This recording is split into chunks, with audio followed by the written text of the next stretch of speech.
నమస్తే అన్న అందరికీ నమస్కారం. కువైట్ దేశవ్యాప్తంగా తనిఖీలు జరుగుతూ ఉన్నాయి. ఈ తనిఖీలు జరుగుతూ ఉన్న నేపథ్యంలో వందలాది మంది ప్రవాసులను అరెస్ట్ చేస్తూ ఉన్నారు.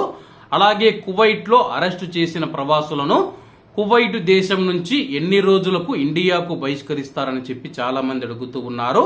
అలాగే దీనికి సంబంధించి కువైట్ లో కొత్తగా ప్రవాసుల చట్టాన్ని సవరించారు.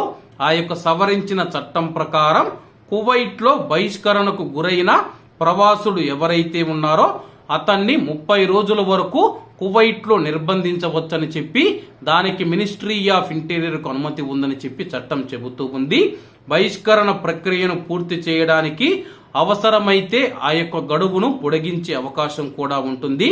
బహిష్కరణకు గురైన వ్యక్తులు తక్షణమే కువైట్ దేశం విడిచి వెళ్ళినట్లయితే వారికి జరిమానాలను మాఫీ చేసే విచక్షణ అధికారం మినిస్ట్రీ ఆఫ్ ఇంటీరియర్ కు మాత్రమే ఉంటుందని చెప్పేసి, అలాగే కువైట్ లో ఉన్న ప్రవాసులు ఎవరైతే ఉన్నారో వాళ్ళ బహిష్కరణకు సంబంధించిన ఖర్చులు యజమాని బాధ్యత వహించాల్సి ఉంటుంది.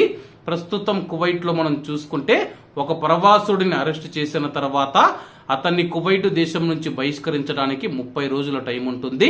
అలాగే మనమే టికెట్ పెట్టుకుంటే కానీ 4 లేదా లేకపోతే వారం రోజుల లోపల ఆ యొక్క బహిష్కరణ ప్రక్రియ పూర్తి చేసి కువైట్ దేశం నుంచి బహిష్కరిస్తారు. కానీ కువైట్ లో ప్రవాసులను అరెస్ట్ చేసిన తర్వాత కువైట్ లో ఉన్న ప్రవాసులను చట్టం ప్రకారం కువైట్ దేశం నుంచి బహిష్కరించడానికి కువైట్ మినిస్ట్రీ ఆఫ్ ఇంటీరియర్ అధికారులకు 1 నెల రోజులు మాత్రం టైం ఉంటుంది.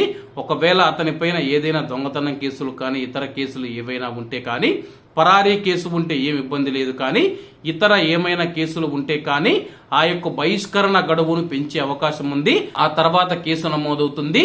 ఆ కేసు నమోదైన తర్వాత అతని పైన చట్టపరమైన చర్యలు తీసుకున్న తర్వాత కోర్టు తీర్పును బట్టి అతనికి జైలు శిక్ష పడుతుందా లేకపోతే కువైట్ దేశం నుంచి బహిష్కరిస్తారా అనేది తెలుస్తుంది.